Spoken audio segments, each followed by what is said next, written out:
All right, everybody, welcome to this live stream broadcast of the Comical Heathen podcast. Very excited to be here this evening, this Tuesday in November, 1 week after the general election. Um, I am here with my good friend and tonight's co-host, John Hensler. John, how are you doing? I'm amazing. I'm excited to talk about the elections, what happened, and catch up with you a little bit. So this live stream is being called a Q&A. John and I have spent the past couple of days searching the social media stratosphere, looking for questions and topics, asking our followers if they had anything they wanted us to talk about. And John is in charge, more or less, of the agenda of questions and topics. This is inspired by the Comical Heathen live show has a Q&A portion where I ask the audience for questions about religion, satire, comedy, or whatever. And I just discovered that audiences like that, like better than any of my dumbass jokes. So it just became a premise for the live streams that I do. And John has actually hosted the Comical Heathen live show on occasion. So thank you for doing that, John. I was No thinking problem. about you, John, and the live show because I've done the live show a few times, but it got really slowed down during the pandemic. And I don't think I've done it in Cleveland in a while, like my almost hometown of Cleveland. Yeah. So maybe we Yeah, should I make think that the happen. 78th Street Studios, I think, was the last time I remember doing it with you. And that was, like you said, pre-COVID. So, Yep, that's the only place in Cleveland properly. I've done it a couple times out here near Painesville, and I've done it on the road, but I haven't done it in Cleveland in a couple of years, actually. So maybe that's on the horizon, my New Year's resolution. So hopefully. anyway, today's show, besides me and John dicking around, we're going to have some other guests. At the half-hour mark, we're bringing on headliner and local comedy legend Madman Marv Connor. And if you follow Marv on social media, he's always posting about politics and getting into it with people. And as a comedian, he does satire and political stuff too. So I thought he'd be a fun guy to have on. And in a little bit, John, I'm also going to have on a very good friend of mine, political consultant and president of the Young Lake County Young Democrats, Dan Crowder. But before we get to any guests, John, how about to have some you and me time? So how are you doing, John? Oh, I'm doing amazing, actually. My fiance and I just got two cats, two new cats. We were only really planning on getting one, but that goes. So it's fun. That's always a good time introducing them to the other cats and getting to know them. So that's kind of where most of my time is being spent now. And for those of you who are paying close attention, John did just slip into referring to his partner as his fiance. So yes, they are somewhat recently engaged. If you didn't know, congratulations, John, Yeah, or finally biting the condolences, bullet. whichever is more appropriate in your case. Yeah, it depends on the day, I guess. John, what is if the theme of today's Q&A is the election 1 week on, what's one thing, get us rolling, what's one thing that's on your mind from the election that you want to make sure you get to say? Reaction, Well, feeling, factoid, whatever. I think really the most interesting thing is really the mandate. I think that the people set both through the ballot box and through exit polling. Because I think clearly, if you watched it and saw the results of a lot of the Trump candidates, they didn't fare very well, especially if you look at establishment Republicans like John Mm-hmm. Sununu in New Hampshire and Kemp in Georgia winning their gubernatorial races pretty handily. And then Mm-hmm. on the down ballots, either they're going to a runoff or they lost to a Democrat. So I think definitely that's one message being sent, that Trump candidates maybe aren't as strong as people thought. But exit polls show that Joe Biden's not very popular either, and that a Mm-hmm. lot of people, a majority of the country, doesn't want to see him as a president in the next 4 years, and that includes a lot of Democrats. So I think some strong messages have definitely been Mm. sent in his midterms, and I think the turnout really was the biggest one. I think one thing I'll say about the Biden approval ratings, and I've heard a couple other people say what I'm going to say, and it just makes sense to me, but I'm an academic. I can't take credit for other people's thoughts. It's just that, yes, it's the low 40s. And yes, I'm sure, and other Democrats would like it to be higher. But don't you get the feeling that, like, it's like people like people who hate Trump hate Trump. And for whatever reason, people who hated Obama hate Obama. But people are just like meh Biden. It's like, except for like the hardcore righties, but I mean like the centrist and people in America, doesn't it seem like a low affection dislike, not that virulent, passionate dislike that Obama and Trump generated? Does I that feel like make it's sense? almost. Oh, I think you're definitely right, but I think that's almost worse because yeah, you have a group of people who hate Trump, but you also have a lot of people who love Trump. You got a lot of people who hated Mhm. Obama. You have a lot of people who loved Obama. I think on both sides, most people with Biden are just kind of meh, and I don't think that bodes very well for him in 2 years when people were going. And I don't. I mean, Republicans didn't do very well this time, but don't count them out in 2 more years either. And I think Mhm. the Democrats do a lot better if they have a younger, more charismatic candidate against Trump or DeSantis, whoever it may be, than if they just run Biden again, who is kind of just meh. Right, right. I mean, it's all hypothetical, but there was a feeling that Biden was the only one who could have beaten Trump, but that was Well, 2 that's what years he ago. says. He says Well, he's the only one who well, of did, course, that's but what I he mean, says, but yeah. I, um, I, I the think idea being maybe. that because he's like an old grandfatherly figure, he's less threatening to, white moderates in certain suburbs, I whereas guess, and I some of think the that young people probably that you and I works. might be excited about might Right. scare white people in suburban settings. Sure, and I get that, and I think in this last election, certainly, I think that was the case. Maybe he's who we needed, but I Yeah, think if maybe, but yes, we can definitely uh, emphasize the maybe. I saw an interesting, and I'll admit I didn't read it. I saw an interesting headline though that I mean it's I salacious. love I a don't good know what's going to headline. happen, but it's interesting to talk about. It said that Biden should replace Harris with Gavin Newsom and then resign prior to 2024, which I mean, I don't know if Gavin Newsom exactly because just being from California, I think sets a target on him for Republicans. But I think someone like Gavin Mhm, Newsom, who's not a Bernie Sanders or even Elizabeth Warren, someone who is a little more of an established Democrat, but who's also a little mhm. bit younger, charismatic, and part of the new wave more than the old wave. All right, John, let's try to do a semblance of a Q&A. So you were in charge of gathering together whatever you could find on Facebook posts or online or whatever, your mailman, your dog walker, your cat walker, your fiance. Yeah, what's a good question you want to start with? Um, I think I think one right at the top that might be good. Uh, some people were commenting on Facebook about the Arizona elections and why it's taking so long for them to count the votes. Mm, Um, and they were kind of noting how that kind of leads to this whole people not trusting the vote count. And so I hmm think that's a good one because I think a lot of the distrust from the vote counts comes from people taking things that are very normal about the vote counts and making them seem like they're abnormal. Like, hmm they're trying to paint it as well. They should be done by midnight on election night, which is never the case. There's always these counting that's going on. hmm But so maybe you can kind of give some clarity as to why exactly in Arizona and these other places it's taking so long to count. Well, I'm sitting here in Painesville, Ohio, the town that sounds like what it means. So I'm not on the ground in any of these places. And we do have a bona fide political consultant coming on in a few minutes. Maybe we should have saved this one for him. But anytime an election is close, let me use my little cough-o-meter here so a second. John, do a song and dance number while I'm coughing. Hello, my baby. Hello, my darling. No, stop. I can't afford the royalties on that. Just anytime an election is close, first of all, both candidates have a right to request a recount.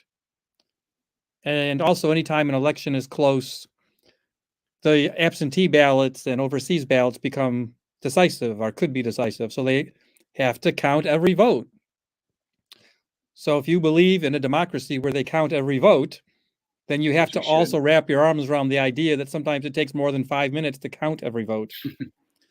Now, Yeah. different states, because state boards of elections set the rules, have different rules about runoffs and close elections and when to do recounts.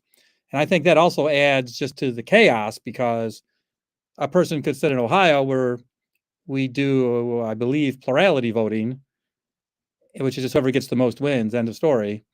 And he'd be looking at Georgia or somewhere where they do a runoff and be like, this dissonance, because it's two different processes are happening. Right. And then And there's Alaska, 50 different Alaska processes does happening.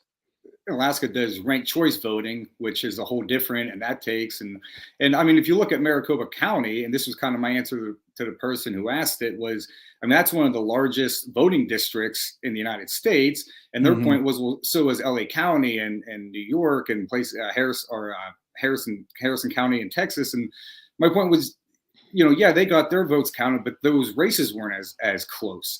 And I actually went and looked at the Los Angeles County race, and the Mm-hmm. sheriff's race and the mayoral race are still up for grabs because they are so close and they are still counting. So it's not that Los Angeles and New York, these other counties, have finished their countings. It's just their races weren't so close that they weren't able to call them election night or a day or so after. So that makes a huge difference too, I think. Yes, and if you're in LA and maybe certain places, left or right, if a candidate is in a county that has such a large ratio of their party, then it won't take long to get to being so far ahead. Yeah, right. So, whereas in Exactly. some places where they're actual purple states or purple counties are just a It's a lot highly closer. contested race. Yeah, it's easier yeah. to call it when it's 54% to 46 than it is, Yes. 49 to 49 and a half. Well, in normal world, a person will eventually concede as well, if the night of or eventually. Yeah. Obviously, we're still waiting for the last loser to concede. And I was having brunch with a friend of mine who might call in if he has time from work 2 years ago. And he leans right, and he voted for Mr. T. Sorry, not the Mr. T, but T. Rump. And he said he expected him to lose 2 years ago, and he was going on about like how Trump would make the greatest concession speech of all time, because it'd like be all about him and it would be all Well, of course he blustery. would. And I thought, yeah, that would be fantastic. And then, at breakfast on election day 2 years ago, I said, but he's never going to concede. He can't admit to losing. So I wish Gaz had been right on that prediction, because I would have preferred to see his outrageous concession speech to what's is currently happening on that front. And it might have been a little more peaceful of a transition too. Who knows? Yeah, we could have done with one fewer insurrection, but I'm old. I've been pampered by 10 or 12 straight presidential elections without insurrections. So, I just wasn't prepared. John, let's do one more question with the two of us, and then we'll bring Dan on. Let's try to think what would be a good one, because a lot of these would be good to get his opinions on. Okay. Well, you're the one who's collating this material. So John is calling an audible, and we're going to go to introducing my friend here. He is a political consultant and president of the Lake County Young Dems. Please welcome to the Comical Heathen live stream my good friend Dan Crowder. Hello, Jerry. Thank you for having me. Hello, Dan. Thank you for joining us. I know I invited Dan on, and I gave him 2 mission statements. The first one was to get anything off his chest that he wants to get off his chest. And the second one was to fact check and correct doofuses who might know about comedy, but undoubtedly could make all kinds of mistakes talking about elections. Yeah, the only problem is if we wanted me to actually get everything off my chest, I'd like to. We'll be here for a couple hours, and I'll probably lose some clients. No, I think you guys have touched on a lot of great things, and I know, Jerry, you wanted me to kind of touch on some, things that I want to talk about in this election. And really, what we saw was a change in how voter contact, at least here in Ohio, was handled, and it was handled much differently than the rest of the country. We saw a huge step backwards in Ohio when it came to voter contact. So going door to door to see voters at their house, going to events, going out and having that personal conversation where, like you talked about with your friend, having a meal, you're able to talk and kind of better understand people. You're able to really take what the other person feels into account better than typing away and having a Facebook argument or sending a postcard to someone who you don't know and say, hey, please vote for this person. You don't know me. I don't know you. I'm not giving you any good reasons, but go and do this for me. We saw a huge step back there. You gave me like 20 minutes, so I have just notes. Scrambled. Yes. Well, we want to get your response to some of the hit me some questions. I'll get more stuff off my chest later. Okay. Well, make sure you do. Oh, and then if there's any left over, we can get together and get them off, over a pint. John, what's your next question? Okay, I think an interesting one. I think definitely now that the main election is over, so to speak, I think we're all kind of turning our eyes and focus to the runoffs in Georgia coming up.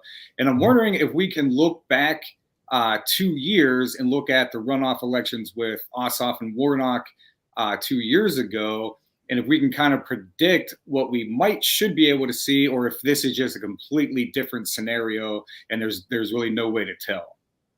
Sure. From my perspective, it's very similar, but it's not quite the same. And I say that with Herschel Walker and Kelly Loeffler being the Republican candidate against Warnock back in 2020 in the runoff. They're both very conservative, Trump-endorsed candidates whose qualifications can be brought into question a little bit as to why they should be in the U.S. Senate. Kelly Loeffler, billionaire. I know her as a sports team owner. She owns, I think, a portion of the WNBA team in Atlanta.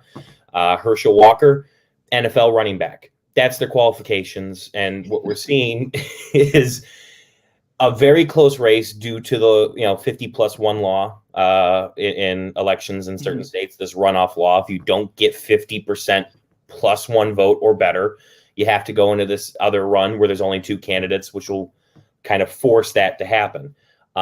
It's similar. It's going to be close. If anyone says, hey, well, we won Nevada, we have the 50 votes we need, we have the White House, so you automatically have a tiebreaker in the Senate, we're good. The vote difference, I think, as we started here today, was 30,000. Turnout's not going to be the same.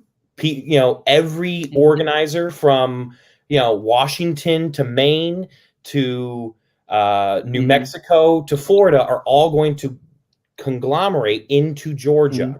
It is the all-stars. That's what these runoffs are. It's the all-stars of organizing all in one room.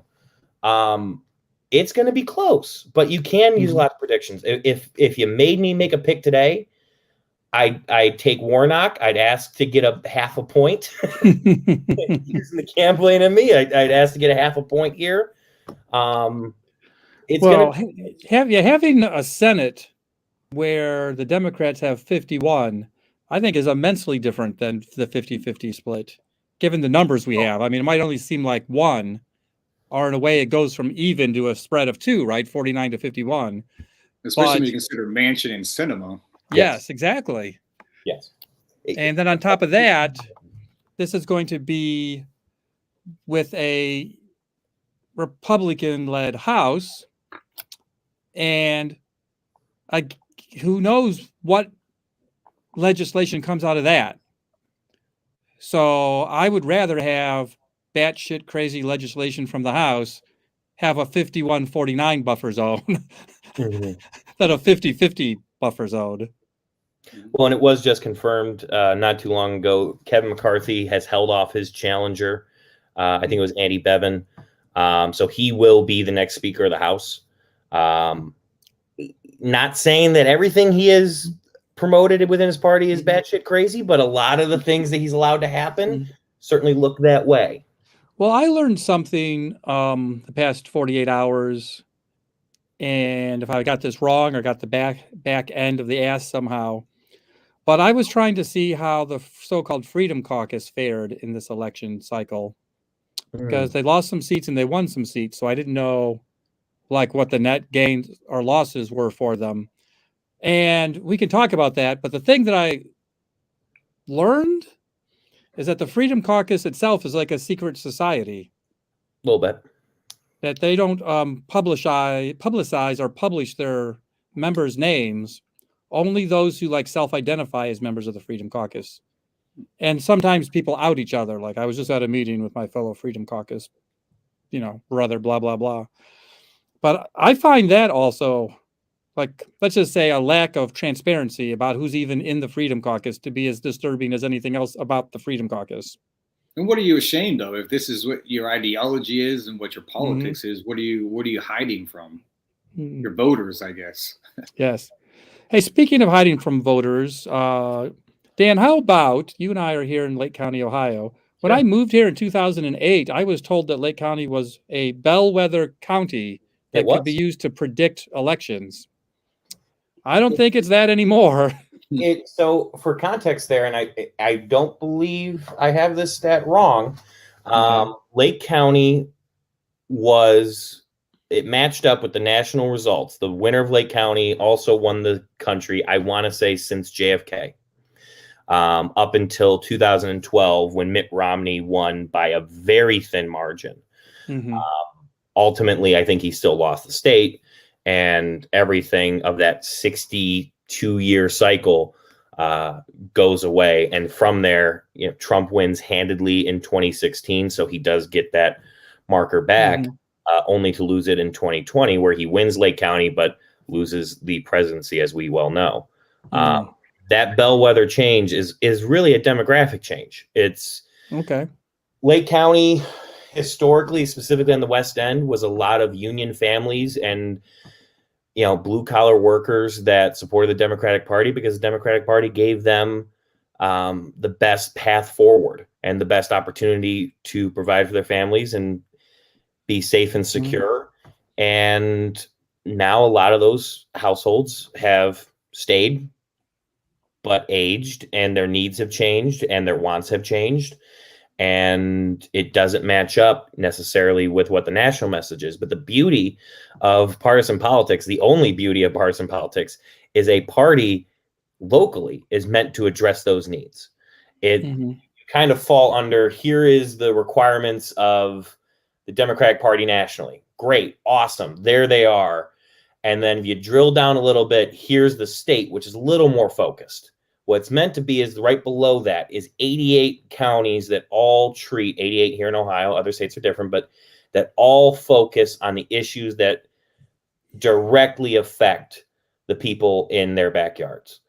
That's hopefully where we're going to go back to. It's a little difficult in today's world where, hey, someone has a disagreement with you. We have Jerry, you and I have a good friend that ran for state representative this year in Evan Rossborough, who told me on election night that someone found out he was a Democrat and walked up to him. And I'm not going to say, you told me I could swear, but I'm not going to say what was said to him only because of how bad it was. Okay. And what was the guy's rationale was, you're a Democrat, so therefore I can say these things to you. I can threaten you. I can get in your face. I can say all these negative things about you.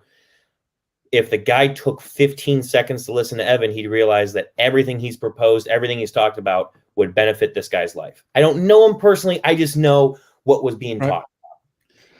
We need to get that conversation being able to be had without the yelling and screaming and fighting. So I went and worked a poll for a couple hours for Evan, and I was standing there holding a sign, and it was during one of the off hours, like 10 a.m. So not much was happening. And there was one dude for the Republican Party there as well. We had to stand 100 feet away, and I had my sign and he had whatever the hell he was doing. And I do want to say he and I had a perfectly congenial, gentlemanly conversation without raising voices, swearing, or accusing each other of eating babies, or the word libtard was not used even one time during the whole conversation. So it is at least possible. Now, I wasn't a candidate. Also, I wasn't with the right asshole. But I want to say the gentleman I was talking to, I would have needed AP fact checkers to have a conversation with this person. it was a torrent of misinformation.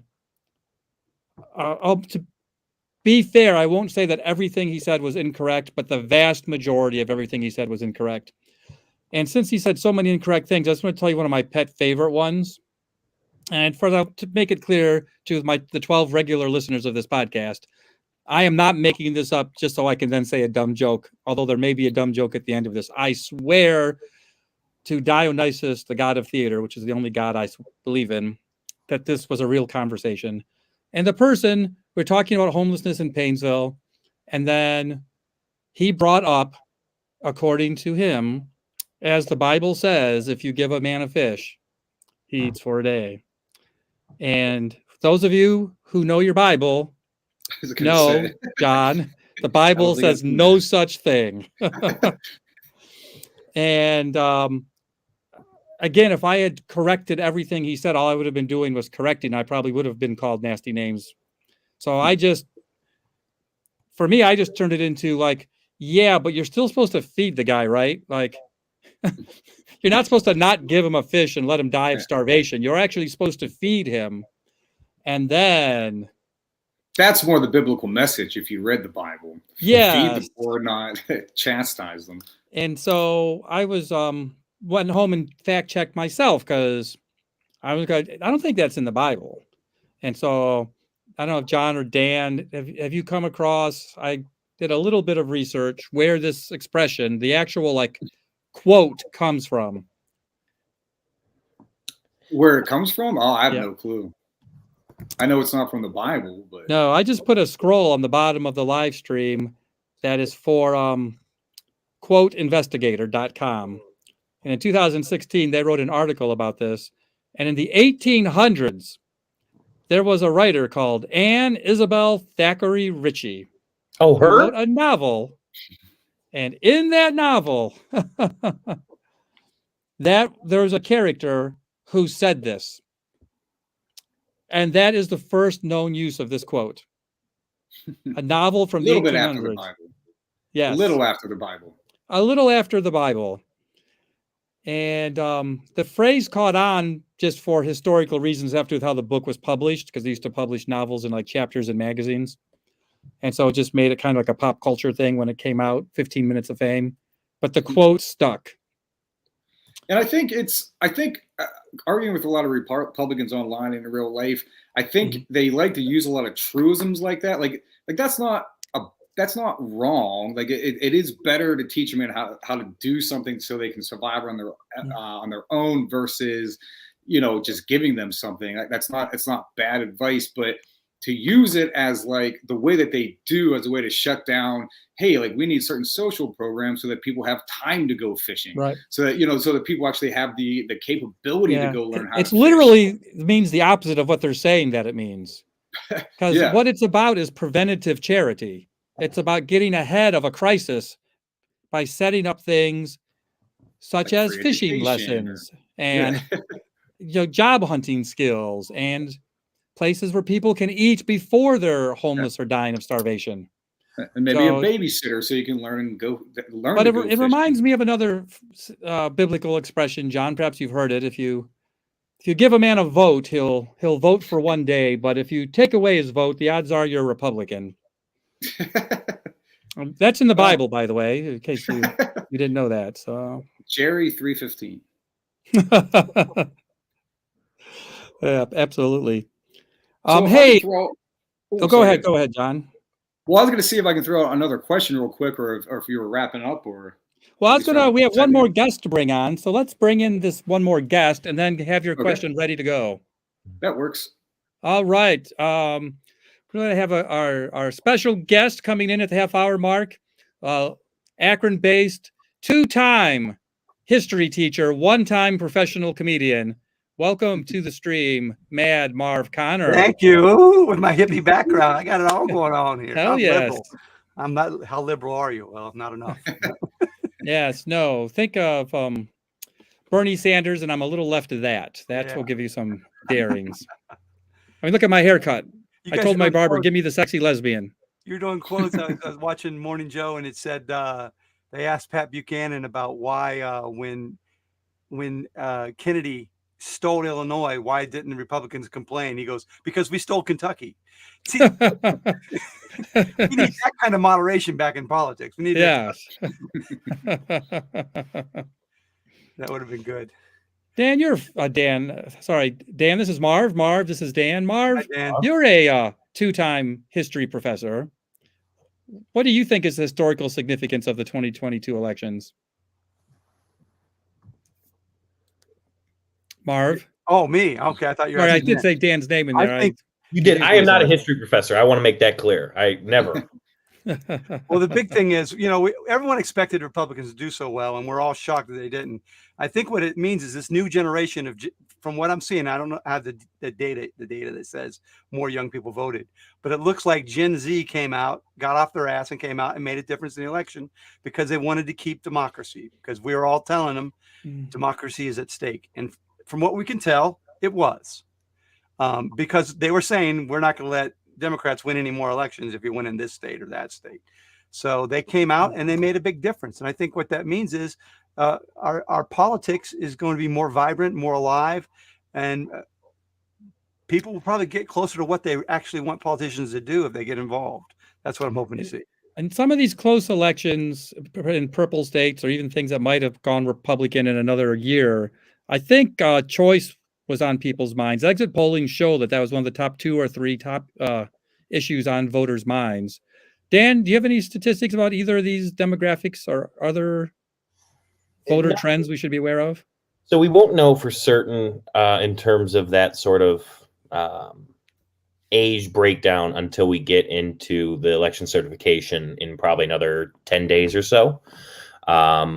But what we've seen, at least from exit polls, is, Gen Z has come out and vote, much like what Marv said, not only just in the broad sense of protecting democracy, but, hey, let's look at the last 2 years and seeing what Republicans have sort of obfuscated and delayed. They stopped bills and legislation that would protect our environment and help move us in a direction towards more renewable energy sources. They protested vehemently against relief, both from stimulus packages, which, we could debate. The last one is a necessity, but they push back on that. They push back on student loan forgiveness, which if you talk to anyone under the age of 30 right now and say, hey, can you buy a house with your student loans still hanging over your head? They're going to tell you no.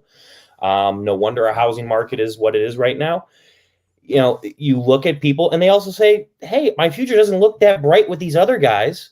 I've heard plenty of people say, hey, maybe the Democrat isn't my favorite candidate I could possibly have, but it's the person that most closely aligns with me. So I'll take it and at least get progress going a little bit to hopefully bring someone else in down the road. When you look at a lot of these Republican candidates, and John, you talked about it, the Trump endorsed candidates lost at a much higher frequency than not only expected, but historically speaking, this should have been, the red wave, yada, yada. This should have been a huge victory for Republicans. It's a whimper in the House. Sure, you have a slight majority, but you don't have much. Gen Z pretty much said, hey, we're going to get you there, because that's really a popular vote, is what the House comes down to. And let's look at his Senate races. He won J.D. Vance. Good for you. You sent the worst guy you could to the Senate, Donald Trump. Have fun listening to all the stories about Meemaw and how much he hates poor people. Good for you. Yep.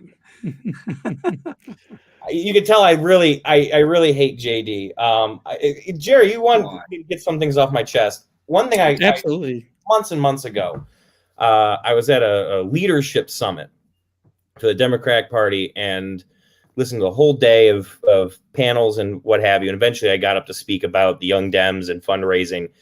And my main joke, and I will say, right now, I will put all the money in my pocket versus all the money that J.D. Vance withheld from people suffering from opioid addiction, that J.D. Vance will spend more time in Washington, D.C.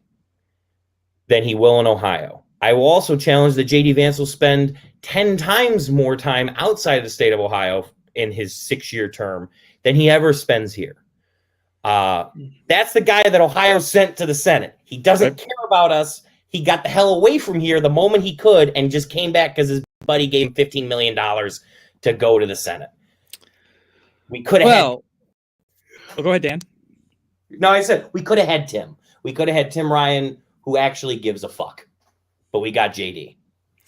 Well, they did film part of the J.D. Vance story in Ohio, and my father was an extra in that movie. So a vote for J.D. Vance was a vote for my father. So there's... That's a logic. What was cool, the agenda for the Republicans, though, was the same agenda that they threw Truss out in England. That's what killed me. They had the same plans that Truss had, and she's out in, what, 6 weeks? Or did she even last that long? One of the shortest terms ever. And they're saying, what a horrible agenda. And that's the agenda that they were offering the American people. And I'm hoping that's a sign of the times. I mean, it's kind of like my fiance and I talk a lot about, like, at some point, stupidity, like their stupidity has to catch up to them. At some point, there's a reason why things are dumb. And you know what I mean? It's because they don't work. And when you do them long enough at some point, and I think we're hopefully maybe finally starting to see the crack in that. The Republicans, I think, overplayed their hands with the abortion issue, like you said, with the student loan. And so I really think that they have more of a mandate than they do. And I'm hoping that's kind of their downfall, is that they don't have the power that they think they do to do things. Well, I think we're going to see a kind of a test of that theory, because with them controlling the House, they're going to be empowered to do some crazy shit for the next 2 years. But by not controlling the Senate, very little of it, certainly legislatively, literal legislation, is going to stick. It's just going to be like spaghetti thrown on the wall, poop in the monkey house. Don't you think and the so moderates are going to rein that in? Yeah, the U.S. voter is going to see what is important to these people for the next 2 years. Well, I think if I can jump in on that real quick, I think really what they're going to do is just bring up a bunch of just ridiculous investigations, dig into Hillary, dig into Hunter, dig into all these.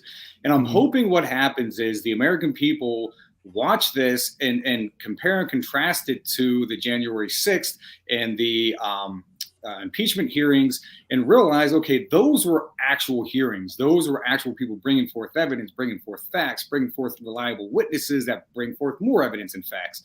Instead of, I can't even imagine the actual kangaroo court that's going to be in the Congress over the next 2 years. And hopefully Americans wake up to that and go, oh, this is not what our politics should be. As a former public school teacher, and don't talk about any of your literal students, but your impression, do you think the American population, based on your years as a teacher, is mentally equipped to do the thing that John just said? I mean, they have the capacity, but they have not been educated in how our country really works, because they make our textbooks. Texas makes the textbooks, and they make them to be the most boring, dumb things you've ever read, and they do it on purpose. If you don't have a good teacher that can fill in the gaps and do things, then you're going to be completely lost, because they don't want any issues coming up in history class. They don't want any feathers ruffled. If you look at an American history textbook, you're going to go, wow, that is not good. And that's just the way it is. Yeah, I 100% agree, and I see the point you're making, but I also think there's a lot of people. I'm not expecting anybody who voted for J.D. Vance to watch this and go, oh, duh. But like, I think a lot of people who would have voted for, or maybe who did vote for Mike DeWine, but didn't vote for J.D. Vance. Like my dad, for example, lives in Pennsylvania. He voted for Trump the first time, didn't vote for Trump the second time. At least that's the reading I got from him. And I think really the January 6th, after Trump lost, I think that really woke him up to see, okay, this isn't the Republican Party I thought it was. I don't think he's ever going to vote for a Democrat again, but I think hopefully that will maybe ward him off the far right wing party. Well, Dan, here's another voter trend statistic question for you. And then, John, you get ready with one of your questions after this. So Be ready, Freddie. I have read that young voters, the majority, maybe, I don't know an exact number, more than half the time, the first time they vote for the same party their parents vote for. Have you come across anything that would support or refute that? I have not seen stats on that. However, in a past life, I was the election technology specialist for the Board of Elections here in Lake County. I checked a lot of people in to vote. I I could tell right away because of how our system shows if it was their first time voting. Mm-hmm. There is some truth to that. I think, though, there is also a question of when they vote for the first time, right? If they're voting for the first time and they're still in the house, there's a chance that they're going to the polling location with their parent. There's a chance that they might not have researched the voters that much or the candidates that much. And they're kind of going off of what their parent had told them because that's, a role model and trusted figure in people's lives. But if you see someone go to a college or a school away or, move out for a job somewhere else in the country, they're likely to change their party affiliation because, hey, mom and dad aren't going to know if I vote for the Democrat. They're not going to know about it. It'll be fine. It's all private. There are certainly some trends on that. You can see in a lot of households, party affiliation be, the 54-year-old person, the 56-year-old person, both be Republicans, and the, 21-year-old, 22-year-old be a Democrat. That certainly happens at a very high frequency. Well, I have 3 adult kids, and I encourage them to vote and vote however they want. And they don't have to discuss it with me at all. And I just have a very simple, fiscal policy that if they don't vote Democrat, they can see how Republicans treat homeless people. So, hey Dan, I wanted to ask you this. It seems to me like the big scandal, the nuclear power plant scandal, they were unfazed by it. Like no one seemed to care about it at all. Is that what you see? I don't want to divulge necessarily which campaign gave me this information just yet. I don't know if they shared it, but there were some campaigns that ran polling on House Bill 6, which is the bill I believe you're talking about, and as well as engaging and talking to voters. And what we found was people just don't understand. They don't get it. It's not something that phases them. Hey, $3 a month. I think in most cases, $3 to $4 or $5 a month in your energy bill. They don't see that for whatever reason. But I think the other part of it is, at least here up in Northeast Ohio, we have one of those plants. Just up the road from Jerry in Perry, Ohio, is one of those plants. And the message was, at least here, well, we don't want Perry to close. What's the school going to do? The school gets a lot of money from that. The municipalities get a lot of money from that. There's a huge tax revenue from keeping Perry open. And that was the conversation. It was really another one of my things I want to talk about here is how we communicate a message needs to be in more detail. People didn't understand. Yes, this kept Perry open. Perry could have stayed open without doing it this way. We didn't have to bail out a coal plant in Indiana. We also didn't have to bail this company out that spends, I think it's I'll be super conservative here and say it's $10 million on the naming rights of the Cleveland Browns Stadium. It comes a time where you say, if I'll pick a great local business in Painesville. If Joggins Hardware needed a bailout from the federal government, and we found out that Joggins was buying ads on the side of Lake Tran buses, we would tell them, well, we'll give you some support here, but stop doing that. Just stop that expenditure there. We didn't see that. And we see with a lot of voters, the frustration is just not there yet. The understanding of these very complex pieces of legislation are not there yet. And I do want to go and say a lot of that is because how much stress and other things are going on in people's lives where they can't take the time to look into what legislation really means. I've got friends working 60 hours a week and barely getting by. And I tried, to coach them in voting, and maybe I get them to vote, but really they're going off of my recommendations. They're not able to do the research themselves. Well, I feel like buried in here or adjacent to what you're talking about, Dan, is it's often said, like in pop culture or general culture, that Democrats are not good at messaging. Huh. But so that's a whole thing. But I also think that, just for example, legislatively, Trump passed a huge, we'll call it tax cut. Sure. Biden, with slim controls in the House and the Senate, has passed a number of bills. It's actually quite a long list if you look at it listed. Mm-hmm. Those bills that he passed of which I support more or less all of them. Well, I'm sure there's things to be criticized about them, but you know, they're not things that can be explained in a slogan like tax cuts. No. And so, like you're just saying, like all the complexity in the power plant issue, Yeah. all of the Dem bills have complexity. And if a person just goes like, what has Biden done for the inflation? He's passed numerous pieces of legislation that are at least supposed to help, but it's legislation, it's complicated, it doesn't take effect right away.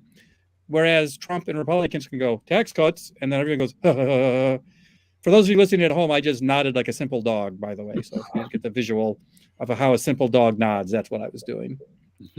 Well, I think, so 2 parts there. The first being communicating that message can't be done at a polling location on election day in a passing moment. It has to be a conversation. It has to be people having tough conversations with the people in their lives and understanding going in, hey, they may tell you to fuck off. They may tell you that you're wrong, but you have to stay with it.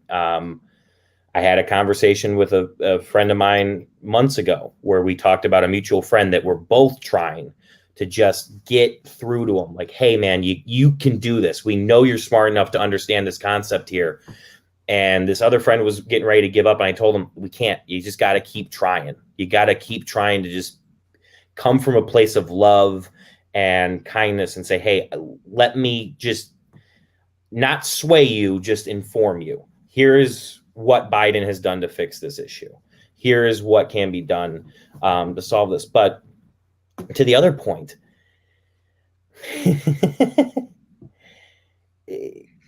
no, we don't have a great slogan like just tax cut, right? We can't do that. But what we can't have are just the absolute worst slogans I've ever heard in my life. Because I will tell you, I never heard a Democrat yell defund the police at any point. But somehow that became a slogan. Yeah, it somehow stuck to the Democrats as a slogan. Yeah. Yay, though I've never heard a Democrat candidate for any significant office have it as a campaign slogan or platform. I have seen candidates that do it. Normally they lose 80 to 20. Okay. Primary, and they never see the light of day. It's really what becomes of them. And sorry, Jerry, but I forgot your other point that you had made, and it was very good. And I wanted to talk about it. I blame it on the lack of caffeine. Hey, well, let's turn all the caffeine over to John. There we go. 22 minutes ago, I told John to prepare his next question. Well, I haven't had any caffeine, so I think the 2 I'm going to roll into 1 because we talked about the Trump effect a little bit with more establishment Republicans faring better than Trump Republicans. I want to turn that now to the 2024 election, and I think Trump got a very loud message that the party doesn't want him. But is that going to stop him? I think if Trump was the type of person who cared about the Republican Party and actually believed in the ideals that he was pretending to believe in, he would say, I'm not the candidate anymore. I don't even know if I'm the kingmaker anymore. And I think he would step aside and let Ron DeSantis kind of take the reins. I don't think he's going to, and it seems very clear already. He was supposed to announce today something, and I haven't seen it yet, whether or not he has. It is happening right now. Okay, so that'll be interesting to see. I'm sure we all know what it is, but I'm just curious because I really think, and maybe Dan and Marv, you guys can tell me if I'm off base on this. I'm hoping what happens is Trump and DeSantis have to go out and fight a bitter, hard-fought primary. And a lot of people who would have voted for DeSantis had Trump just step back and say, Ron DeSantis is our guy, might now say, F DeSantis, listen to all these things. Because Ron DeSantis is going to go out and have to call Trump an extremist. And, he's going to have to go out and run somewhat of a dirty campaign. And I think that's going to chase a lot of Republicans off who might have otherwise voted for DeSantis had he not had to do that. So I'm just kind of curious if you guys think that's true, if you think that's not going to happen. What are your thoughts on it? Marv, you go first. I think we'll we're get going Dan to tell second. when it's based on the fundraising that he does after he makes his announcement. If he gets a ton of money, he's in. He's staying in. And he will turn, like his niece is some kind of psychologist. I don't know what kind, but she says that he will burn that party to the ground before he quits. And I believe it. He'll run independent if he has to. Yeah, I had trend RINO was trending on Twitter yesterday. So I just jumped on and said, Republican in name only. Trump's the biggest Republican in name only in the history of the Republican Party. Give me a break. Clear Lake. Dan, what do you think about Trump's situation right now in 2024? So like John said, we can assume tonight he's going to announce that he is running for president. I don't think DeSantis will try to paint him as an extremist. I think he'll paint him as a fraud. I think he will paint him as someone who, as we just found out today, is fundraising using Herschel Walker's name in Georgia. And I think it's 90 cents of every donation that goes through this link Trump has sent out to Republicans to support Herschel Walker. 90% of the money goes to Donald Trump. 10% goes to Herschel Walker. Much like Marv said. But I heard Trump say that he's paying for his campaign himself and donating all his money to wounded veterans or something. It's fascinating that $94 million of the, it's not donations, it's support, I guess. Is just sat there and did nothing while his Senate candidates all died. I think it is interesting if it is DeSantis and Trump, and I think they're both so prideful that neither would step out unless it was very obviously clear that they had lost, because both of these guys are the type of people to really admit when they lose. But the guy that I will say, and I in my preparation I looked at all these states and the massive wins. Whenever someone feels pessimistic about this election, there were big wins, but one in particular was a governor flip in Maryland. For the longest time, you talk to people, they didn't know that the state of Maryland had a Republican governor. They arguably had the best governor in the country in Larry Hogan, and I'll stand by that. Larry Hogan might be the third candidate in this three-way primary between DeSantis and Trump. He has the record that DeSantis wishes he had. He has the ability to say, I turned around a state that was run by a Democrat and run poorly. Maryland was not doing great before Larry Hogan comes in. It's now leaving. He's handing it off to Wes Moore, the Democrat, with a huge amount of respect between the two men. No, Larry Hogan doesn't agree with Wes Moore and everything, but they're working together in this transition. He's leading rather than dictating. I'd keep an eye out for Larry Hogan. I know there's the whole conversation Mike Pence might run. Good for him. He'll get 7% of the vote in most of the major states. Mike Pence couldn't run a vacuum cleaner. I remember in 08, or maybe 06, leading up into 08, 07, 08, that it was supposed to be Hillary versus Giuliani. So again, that was pre-Trump, so everything has changed around the gravitational, BS that is Trump. But it might be also like the whole landscape could be different a year from now. There could easily be someone in the Senate or in the House of Representatives that has a phenomenal next 13 months and really makes a name for themselves. Because that's really where we're at. You got about 13 months. Yeah, I mean, again, I agree that Trump's likely to run, but I was just whimsically thinking that, if he was smart, even for his brand, that he's in a better position as being the kingmaker. Yes. He doesn't have to do that much work. People give him money for free, as you're saying with Herschel Walker. Money he wants too. And he doesn't have to do anything. I mean, it's actually a better gig. Well, and there's John, yes. We're coming up to the top of the hour, and other shows and podcasts at the end of their shows have lightning rounds. I'm a science nerd. We have electron rounds because we go even faster than lightning. We're like electrons. So I want you to do is line up 2 or 3 things you really wanted to make sure got said, and we'll go around the panel and give everybody a chance for a quick answer. All right. I think, what do you guys think? I mean, I think one of the biggest things is maintaining the Senate for Democrats. I think that's going to have a big impact on the courts.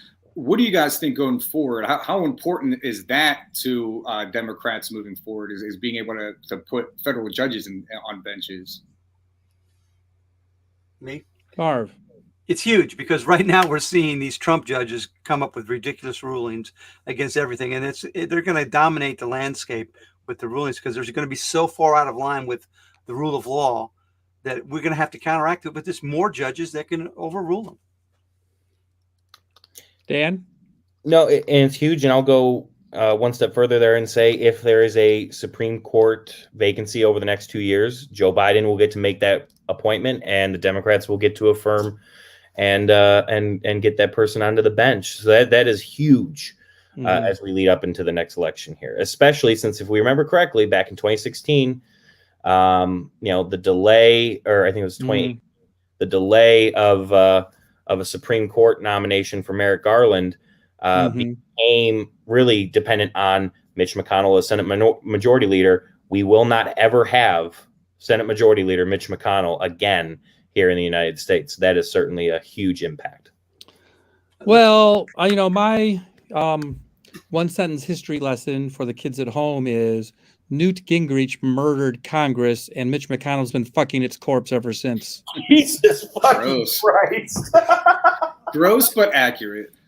And a friend of a younger Jerry once went independent 1 year. I have to say that's when Al Gore lost. And I've talked to independent voters that are just friends over the years. And one friend of mine once said, "It doesn't matter who's on the Supreme Court; they'll never overturn Roe."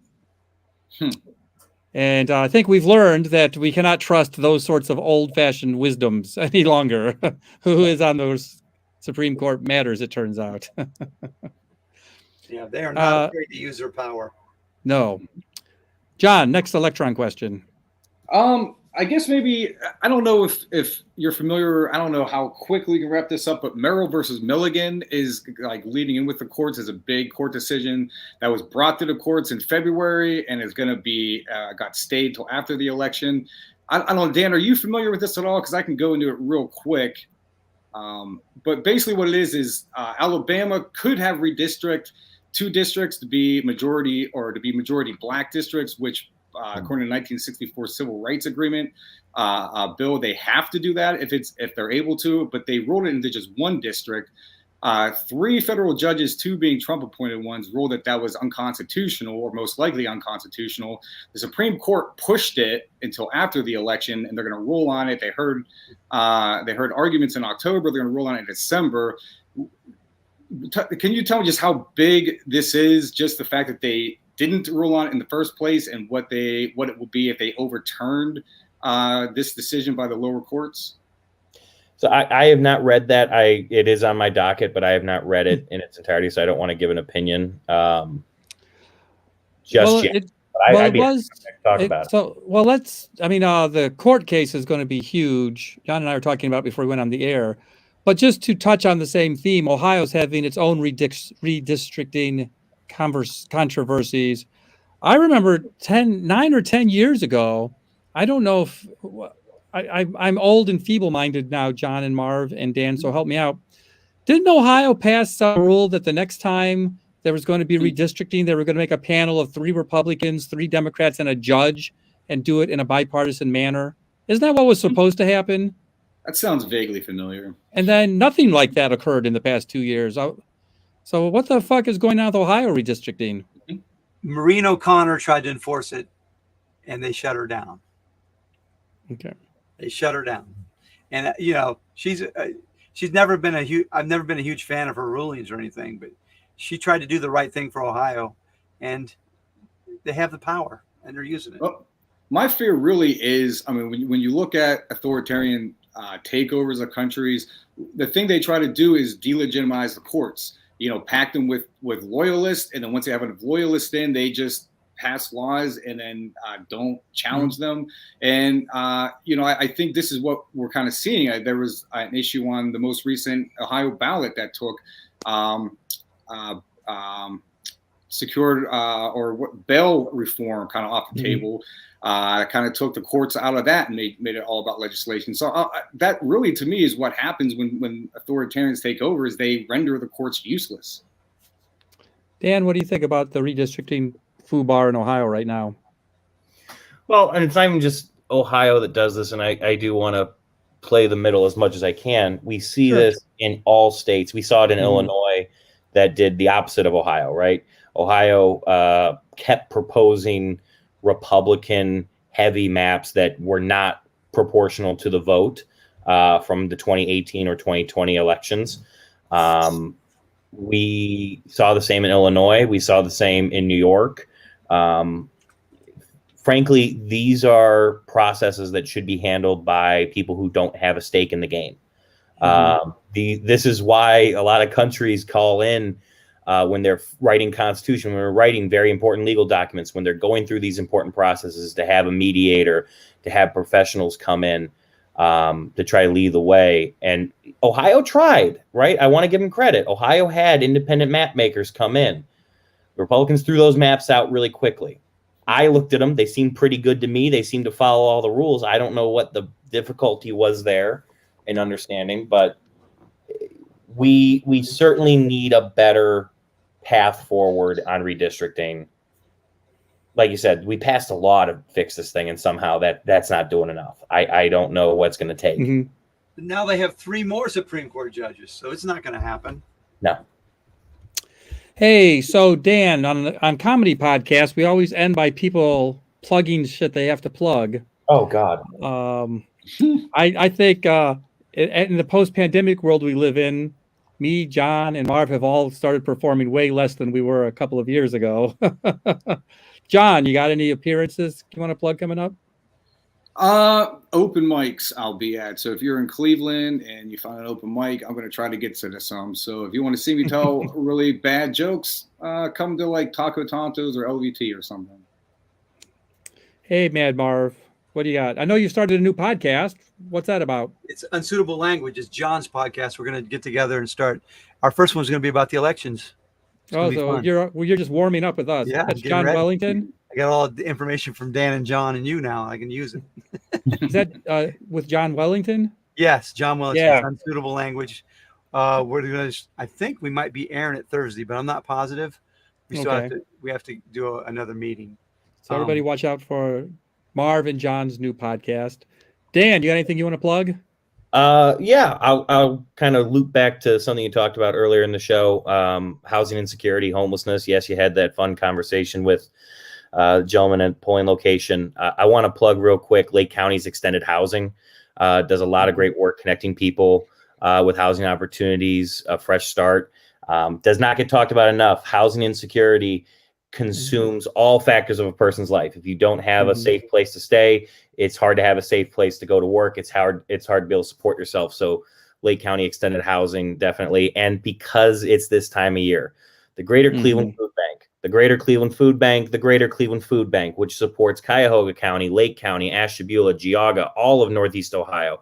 It supports not only the food bank properties, but also it helps support Meals on Wheels for people who are stuck in their house. Chances are, you know, someone who's needed those programs before. Help them as much as you can, especially now. $5, I think, goes and creates 25 meals.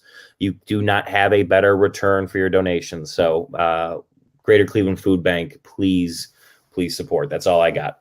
Thank you, Jerry. Thank you. I'm going to hit you up later just for links for those. And when I do the permanent podcast version, I'll put the links in the description of the show so people can follow up immediately.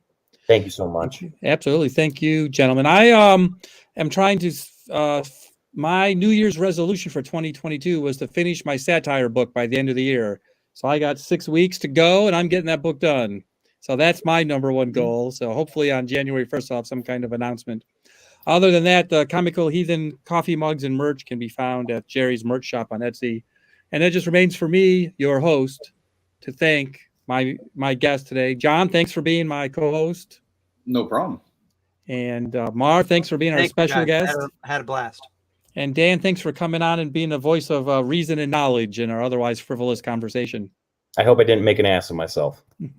Well, I was hoping you'd make a bigger ass of yourself. So you just hit the target just right. Oh, then you know, you should have given me a chance to talk about how Joe Biden should not run for president in 2024. That would have been great. Oh, save that for the next episode. And my 12 regular listeners know I end my podcast with my well wishes, which I put this way. Thank you, everybody, for listening. You can email me at comicalheathen@gmail.com. Our theme music is my friend Mark Bell playing the organ, remixed by my other friend, Jeff Geddert. And finally, it remains for me, your host, to say, It may be your dogma, but it's my karma, and I'm all about spreading the love. Thank you, everybody.